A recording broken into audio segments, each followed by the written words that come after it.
آپ سبھی ویورز کو اسلامک روح کا سلام۔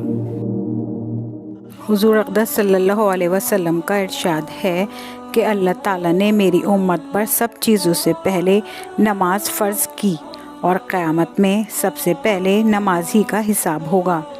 نمبر 2، نماز کے بارے میں حضور اقدس صلی اللہ علیہ وسلم کا ارشاد ہے کہ اللہ تعالیٰ نے میری امت پر سب چیزوں سے پہلے نماز فرض کی اور قیامت میں سب سے پہلے نماز کا حساب ہوگا۔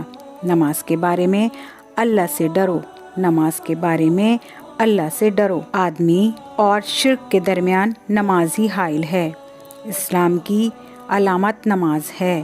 جو شخص دل کو فارغ کر کے اور اوقات اور مستحبات کی رعایت رکھتے ہوئے نماز پڑھے وہ مومن ہے۔ اللہ تعالیٰ نے کوئی چیز ایمان اور نماز سے افضل فرض نہیں کی۔ اگر اس سے افضل کسی اور چیز کو فرض کرتے تو فرشتوں کو اس کا حکم دیتے۔ فرشتے دن رات کوئی رکوع میں ہے، کوئی سجدے میں ہے۔ نماز دین کا ستون ہے۔ نماز شیطان کا منہ کالا کرتی ہے۔ نماز مومن کا نور ہے۔ نماز افضل جہاد ہے۔ جب آدمی نماز میں داخل ہوتا ہے تو اللہ تعالیٰ اس کی طرف پوری طرح متوجہ ہو جاتے ہیں۔ جب کوئی آفت آسمان سے اترتی ہے تو مسجد کے آباد کرنے والوں سے ہٹ جاتی ہے۔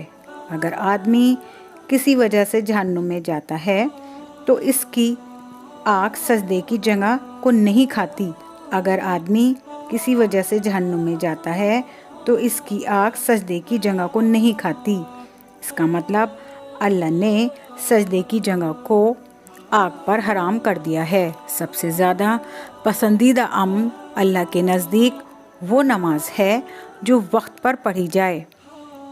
اللہ تعالیٰ کو آدمی کی ساری حالتوں میں سب سے زیادہ پسندیدہ ہے کہ اس کو سجدے میں پڑھا ہوا دیکھے کہ پیشانی زمین سے رگڑ رہا ہے۔ اللہ تعالیٰ کے ساتھ آدمی کو سب سے زیادہ قرب سجدے میں ہوتا ہے، یعنی انسان اللہ کے اور سب سے زیادہ قریب جب ہوتا ہے کہ جب وہ سجدے میں ہوتا ہے۔ جنت کی کنجیاں نماز ہیں۔ جب آدمی نماز کے لیے کھڑا ہوتا ہے تو جنت کے دروازے کھل جاتے ہیں اور اللہ کے اور اس کے یعنی کہ نمازی کے درمیان پڑے ہوئے پردے ہٹ جاتے ہیں۔ نمازی شہنشاہوں کا دروازہ کھٹکھٹاتا ہے اور یہ عقیدہ ہے کہ جو دروازہ کھٹکھٹاتا ہی رہے تو وہ کھلتا ہی ہے۔ نماز کا مرتبہ دین میں ایسا ہے جیسے کہ سر کا درجہ بدن میں۔ نماز دل کا نور ہے۔ جو اپنے دل کو نورانی بنانا چاہتا ہے نماز کے ذریعے بنا لے۔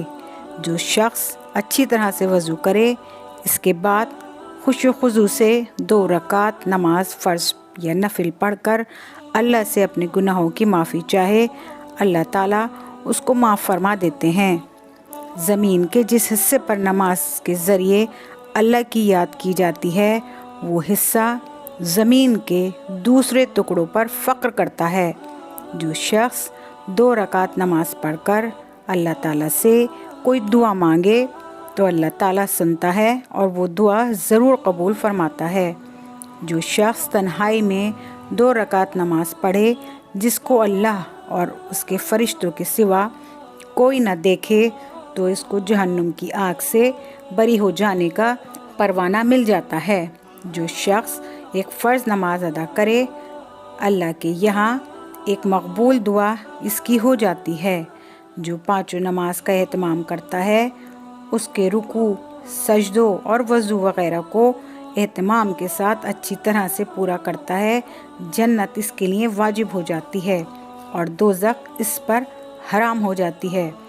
مسلمان جب تک 5 نمازوں کا اہتمام کرتا رہتا ہے شیطان اس سے ڈرتا رہتا ہے، اور جب وہ نماز میں کوتاہی کرنے لگتا ہے تو شیطان خوش ہوتا ہے اور اس کے بہکانے کی تدبیریں میں لگ جاتا ہے۔ سب سے افضل عمل اول وقت نماز پڑھنا ہے۔ نماز ہر مصیبت کو دور کرتی ہے۔ اللہ کے نزدیک سب سے زیادہ پسندیدہ نماز کو اول وقت پڑھنا ہے۔ صبح کو جو شخص نماز کو جاتا ہے اس کے ہاتھ میں ایمان کا جھنڈا ہوتا ہے، اور جو بازار کو جاتا ہے اس کے ہاتھ میں شیطان کا جھنڈا ہوتا ہے۔ ظہر کی نماز سے پہلے 4 رکعتوں کا ثواب ایسا ہے جیسے کہ تہجد کی 4 رکعتوں کا۔ ظہر سے پہلے 4 رکعت تہجد کی 4 رکعتوں کے برابر شمار ہوتی ہیں۔ جب آدمی نماز کے لیے کھڑا ہوتا ہے تو رحمت الہی اس کی طرف متوجہ ہو جاتی ہے۔ افضل ترین نماز آدھی رات کی ہے، مگر اس کے پڑھنے والے بہت ہی کم ہیں۔ میرے پاس حضرت جبرائیل آئے اور کہنے لگے، اے محمد صلی اللہ علیہ وسلم، خواہ کتنا ہی آپ زندہ ہیں، آخر ایک دن مرنا ہے، اور جس سے چاہیں محبت کریں، آخر ایک دن اس سے جدا ہونا ہے، اور آپ جس قسم کا بھی عمل کریں، بھلا یا برا، اس کا بدلہ ضرور ملے گا۔ تہجد ضرور پڑھا کرو، تہجد صالحین کا طریقہ ہے اور اللہ کے قرب کا سبب۔ خدا کے منادی کا اعلان کہ نماز کے ذریعے اپنی آنکھ بجھا لو۔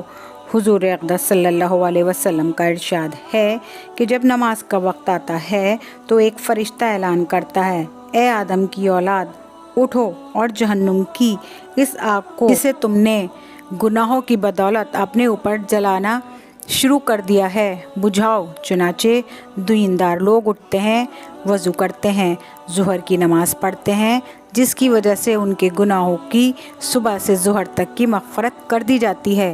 اسی طرح پھر عصر کے وقت، پھر مغرب کے وقت، پھر عشاء کے وقت، غرض ہر نماز کے وقت یہی صورت ہوتی ہے۔ اللہ تعالی ہم سب کو 5 وقت کی نماز پڑھنے کی توفیق عطا فرمائے، آمین۔